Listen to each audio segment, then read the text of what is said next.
あ、どうも。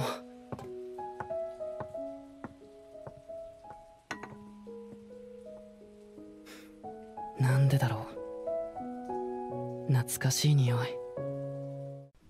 Yop tout le monde, c'est Aurel. Aujourd'hui on se retrouve pour la review de l'épisode 9 de Tokyo Ghoul Re, épisode qui était ma foi assez sympathique. Si vous l'avez pas vu, je vous invite à aller le voir, le lien est dans la description. Comme d'habitude, c'est dispo sur Wakanim tous les mardis à 17 h, je le rappellerai jamais assez, mais bon, j'ai beau le rappeler, on me pose tout de même la question. Et du coup on a eu un épisode qui est tout simplement la suite du dernier, la suite directe j'ai envie de vous dire. Dans le dernier épisode à la fin notamment, on avait Shu qui avait reçu une photo de Sasaki, et il avait directement reconnu que Sasaki était Kaneki. Pour lui ça ne faisait aucun doute. C'est vrai que Shu, on l'avait eu dans les derniers épisodes, il était complètement devenu fou, il contrôlait plus son Kakune, notamment dans le dernier épisode, surtout qu'on avait vu ça, même si bon ça teasait depuis le début de saison j'ai envie de vous dire. Et du coup donc là il voit bien que effectivement Kaneki est toujours vivant au final, mais que c'est Sasaki. Donc il comprend très vite que effectivement Sasaki a perdu la mémoire, etc. Et on va avoir un épisode justement centré là-dessus, parce que l'objectif de Shu ça va être d'essayer de faire récupérer la mémoire à Sasaki. L'épisode va être basé là-dessus. Bon, on a quelques petites actions à droite à gauche tout de même. Donc voilà, il essaye d'abord de le rencontrer une fois dans la rue, tout simplement. Bon, ça se voit qu'il est déjà beaucoup mieux, Shu, au long de l'épisode. On voit que il est redevenu à peu près normal, et surtout il s'est fixé un objectif, c'est effectivement de faire récupérer la mémoire de Sasaki. Donc il imagine plusieurs plans, tout simplement. Déjà il va une fois le rencontrer dans la rue, bon, Sasaki ne le reconnaît pas du tout. C'est vrai que ça aurait pu lui faire un petit flash dans sa tête à Sasaki, mais au final pas du tout. Bon, c'est un petit peu normal, parce que même quand il avait vu des membres de l'Antique, ça avait pas forcément fait tilt dans sa tête, enfin pas à 100% on va dire. Du coup c'est normal en soi qu'ils reconnaissent pas non plus forcément Shu, notamment. Et donc Shu voit très bien que pour effectivement essayer de faire retrouver la mémoire à Sasaki, il faut un petit peu l'éloigner justement du groupe de Kings avec qui il est, étant donné que c'est bien d'avoir un tête-à-tête quand tu veux faire retrouver à quelqu'un la mémoire, notamment. Et c'est ce qui va être un petit peu mis en place. Bon, il le retrouve dans un parc, il voit que Sasaki justement est en train de lire un bouquin, donc évidemment ça le fait vraiment penser à Kaneki. Il voit qu'il y a quand même encore un petit peu de personnalité de Kaneki en Sasaki. Bon, ça fait très mal à Shu que Sasaki ne le reconnaisse pas, justement, ça lui fait très très mal, on le voit à chaque fois qu'il y a une scène justement avec les deux, mais Shu n'abandonne pas. Et c'est ça qui est bien, c'est qu'on voit qu'il a vraiment changé. Moi c'est un personnage que j'aime bien justement, Shu. J'aime bien un petit peu sa personnalité délirante, etc. notamment. Et c'est cool de le revoir un petit peu comme ça dans cet épisode-ci, qui reprenne un petit peu soin de lui, on va dire ça, entre guillemets bien sûr.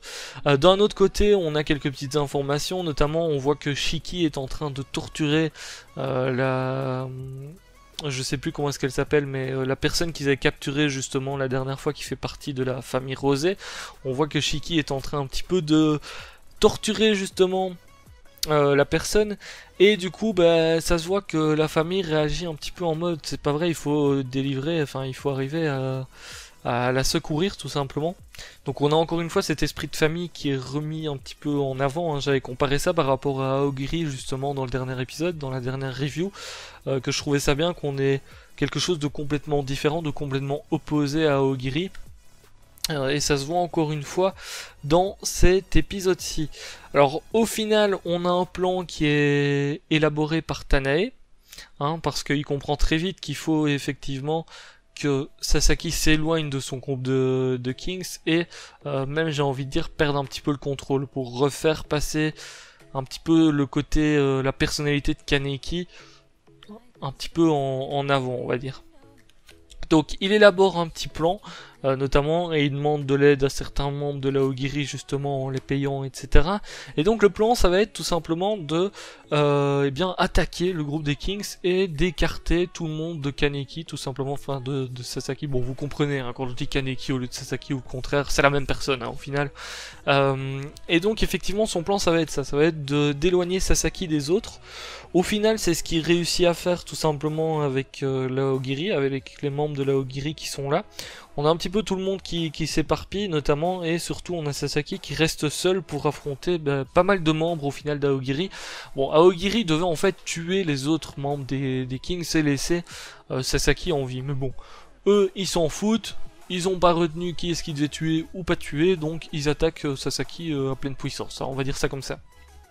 D'un autre côté, donc on a tout le monde qui s'écarte un petit peu notamment, et là on voit un petit peu justement les progrès de tout le monde, parce que c'est vrai qu'ils sont en train de s'entraîner depuis un petit temps. On avait notamment Toru qui s'entraînait avec Juzo d'un côté par exemple, on avait Uri qui s'entraînait aussi, on le voyait notamment dans l'épisode où il faisait la petite fête là et tout. On voyait qu'il allait à chaque fois s'entraîner, etc. Et on voit un petit peu effectivement qu'ils sont devenus un petit peu plus forts dans cet épisode-ci justement. Bon, je vais pas vous le cacher qu'on a eu quelques combats du coup, j'ai pas trouvé l'animation oufissime. J'ai même été un petit peu déçu de l'animation que j'ai trouvé tout à fait basique et pas forcément ouf. Tout simplement, je trouvais que les combats étaient pas forcément foufou. Très clairement, pour tous les combats en fait. J'allais dire pour la plupart, mais non, carrément tous les combats. Hein. C'était pas foufou à ce niveau-là, donc j'ai été un petit peu déçu de ce côté-là. Du coup, on a un petit peu tout le monde qui se bat justement. On voit que Uri est un petit peu plus à l'aise. Notamment, ce qui m'a très surpris, c'est au niveau de Tolu, notamment, hein, elle n'osait pas sortir son Kagune avant. Hein. On l'avait vu une fois qu'elle le sortait, une fois qu'elle avait entouré Uri hein, pendant l'attaque des enchères. Mais derrière, c'est vrai qu'elle n'osait pas trop le sortir. Cette fois-ci, on voit que déjà, avec ces couteaux là, ces espèces de dagues, ça se voit qu'elle est beaucoup plus à l'aise. Et derrière, elle utilise un petit peu plus son Kagune, donc ça fait plaisir, parce qu'elle tombe contre Torso justement. Sauf que bon, elle s'en fout complètement. Hein. Elle attaque Torso comme si c'était le premier venu, tout simplement. Et bon, on voit un petit peu l'évolution à ce niveau-là. On voit aussi Uri qui a pas mal évolué, qui est devenu beaucoup plus à l'aise, notamment en combat. Et notamment Shirazu, ça n'a pas trop changé de son côté par contre, parce qu'il n'ose toujours pas utiliser sa quinque, qui a été faite à partir de Casse-Noisette. Il a toujours un petit peu, à chaque fois qu'il pense à sa quinque, il repense toujours à Casse-Noisette, et tout, et bon, il ose pas du tout l'utiliser. Hein, d'un autre côté, on a Saiko, elle, qui est partie se cacher. Hein. On connaît Saiko maintenant, à chaque fois c'est pareil, elle va se cacher. Bon, j'attends vraiment l'épisode où elle va se dévoiler un petit peu. Hein, parce qu'il y a quelqu'un qui a laissé un commentaire dans une des reviews, justement, comme quoi, eh bien, Saiko était très très bonne et tout. Enfin, elle était très forte. Et j'attends vraiment de la voir un petit peu en action, parce que jusqu'ici, c'est pas forcément le cas. Notamment, et donc elle va se cacher. Les autres terminent un petit peu leur combat. Au final, bon, Aogiri bat en retraite notamment. Bon, c'est un petit peu logique, ils se font un petit peu surmener. Et en fait, tout le monde retrouve justement Sasaki. Pendant ce temps-là, on a une ghoul qui arrive, enfin un membre de l'Aogiri justement, qui arrive devant justement Saiko. Et bon, Saiko elle flippe, parce que bon, hein, on le sait, elle se bat pas trop ni rien, du coup elle commence à flipper, elle va se faire bouffer quoi. Donc on a les autres qui retrouvent justement Sasaki, ils voient que Sasaki a défoncé, je pense qu'il n'y a pas d'autre mot, justement a défoncé les membres de l'Aogiri qui étaient en train de l'attaquer. Bon, je suis un petit peu déçu aussi de ce moment-là parce que en fait on n'a rien vu du combat justement de Sasaki, et je trouve que ça aurait été bien de voir si il avait perdu le contrôle ou pas. Il a pas l'air d'avoir perdu le contrôle, mais bon, il a l'air vénère au début quand les autres le retrouvent. C'est surtout quand il voit, je pense, ses alliés, sa famille, on va dire ça comme ça, que il retrouve un petit peu la raison, parce que je pense que dans le combat il a dû un petit peu se déchaîner. Et donc c'est un petit peu dommage justement d'avoir passé le combat. Alors je sais pas si dans le manga on voit le combat ou bien si c'est fait exprès que c'est comme ça, mais je trouve ça un petit peu dommage. Je vais pas vous le cacher. Alors du coup, effectivement, bon, ils se demandent un petit peu tous où est Saiko, parce que bon, ils voient bien que Saiko est pas là. Et d'un autre côté, donc on a Saiko justement qui est devant une ghoul qui va la bouffer, et puis boum, on a quelqu'un qui arrive qu'on a déjà vu, l'homme à la cape, on va l'appeler comme ça parce que, bon, facilement reconnaissable, mais, enfin, parce que franchement on voit à chaque fois une petite partie de son visage, on voit le bas de son visage, et juste avec ça je pense qu'on reconnaît la personne. Je vais éviter de le dire pour pas spoil, on le verra normalement dans le prochain épisode. Pour ceux qui ont regardé la preview, vous avez peut-être déjà une idée de qui est justement l'homme à la cape, mais je pense qu'on devrait avoir un petit peu ça, un petit peu des infos par rapport à ça dans le prochain épisode du coup.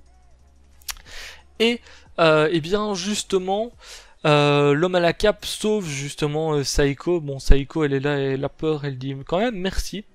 Je sais pas si Saeko avait connaissance justement de la personne qui avait en face d'elle, je ne pense pas. Mais effectivement, du coup, l'homme à la cape depuis le début de la saison, c'est assez chelou parce que il attaque très souvent justement les ghouls. Alors, je suis en plein questionnement. Alors pour rappeler, j'ai pas lu le manga, hein. Je sais qui est cet homme-là parce que je l'ai reconnu la première fois qu'on l'a vu, qu'on a vu une petite partie de son visage et tout. C'est pas bien compliqué à reconnaître, rien que dans l'opening qu'on reconnaît assez facilement, j'ai envie de dire. Mais effectivement, je suis assez impatient de voir pourquoi est-ce qu'il lutte exactement. Tout simplement quand on le voit, parce que à chaque fois qu'on l'a vu jusqu'ici, il bouffait d'autres ghouls ou des choses comme ça, hein. Notamment fin des enchères, il avait bouffé la plupart des ghouls qui essayaient de s'enfuir.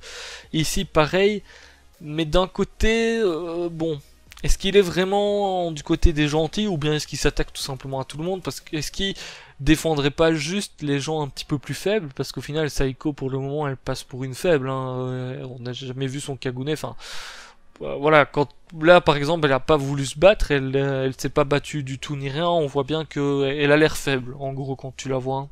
Du coup, est-ce qu'il serait juste là pour protéger un petit peu les faibles ou est-ce qu'il en veut à certains exactement? On sait pas trop, donc j'espère que ça sera développé dans le prochain épisode justement. N'hésitez pas en tout cas à me dire ce que vous avez pensé de cet épisode tout simplement. Sur ce, moi je vais vous laisser là pour cette vidéo review.